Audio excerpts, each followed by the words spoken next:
Governor ആർ.വി. ആർലേക്കറിനെതിരെ പ്രത്യക്ഷ പ്രതിഷേധവുമായി SFI. Kerala സർവകലാശാല സെനറ്റിൽ പങ്കെടുക്കാനെത്തിയ ഗവർണർക്ക് മുമ്പിലേക്ക് മഹാത്മാഗാന്ധിയുടെയും അംബേദ്കറിന്റെയും ചിത്രവുമായി പ്രവർത്തകർ എത്തി. അതേസമയം ഇന്ന് വൈകിട്ട് നടക്കുന്ന പ്രഭാഷണ പരിപാടിയിലും ഭാരതാംബ ചിത്രം വയ്ക്കുമെന്ന് രാജ്ഭവൻ അറിയിച്ചു.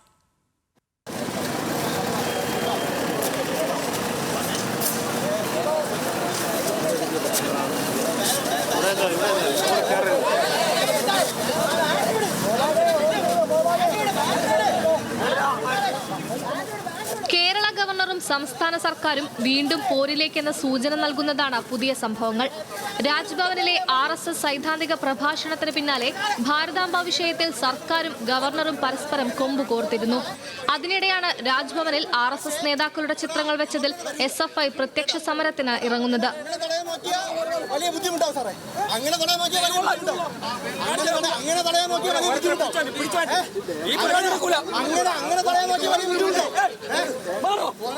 സെനറ്റ് യോഗത്തെ അഭിസംബോധന ചെയ്യാനായി കേരള സർവകലാശാലയിലെത്തിയ ഗവർണർക്ക് മുൻപിൽ SFI പ്രവർത്തകർ പ്രതിഷേധിച്ചു.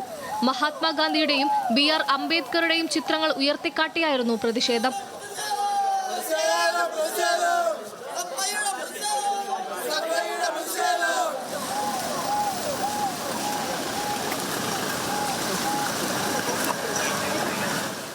എന്നാൽ ഗവർണർ എത്തുന്നതിന് തൊട്ടു മുൻപായി ഗേറ്റിൽ സ്ഥാപിച്ച ഗാന്ധിയുടെയും അംബേദ്കറിന്റെയും ചിത്രങ്ങൾ പോലീസ് അഴിച്ചുമാറ്റി. ഹെഡ്ഗേവാറിനെയും ഗോൾവാൾക്കറെയും ആരാധിക്കുന്ന ഗവർണർക്ക് ഗാന്ധിയോട് അടങ്ങാത്ത അരിശമെന്നായിരുന്നു SFI ആക്ഷേപം.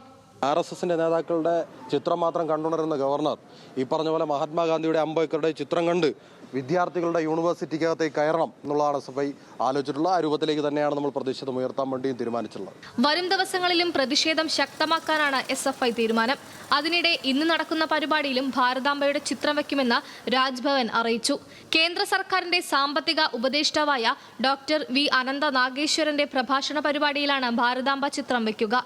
കേരളത്തിന്റെ ആവശ്യങ്ങൾ കേന്ദ്രത്തെ അറിയിക്കാൻ മുഖ്യമന്ത്രി പിണറായി വിജയനൊപ്പം ഡൽഹിയിൽ പോയ ആളാണ് ഗവർണർ R.V. ആർലേക്കർ. ആരിഫ് മുഹമ്മദ് ഖാനിൽ നിന്ന് വ്യത്യസ്തനായി പുതിയ ഗവർണർ സർക്കാരുമായി ചേർന്നു പോകുമെന്ന വിലയിരുത്തലും ഉണ്ടായിരുന്നു. എന്നാൽ സർക്കാർ ഗവർണർ പോരാട്ടം ഇനിയും ശക്തമാകുമെന്നാണ് വിവരം. ന്യൂസ് മലയാളം, തിരുവനന്തപുരം.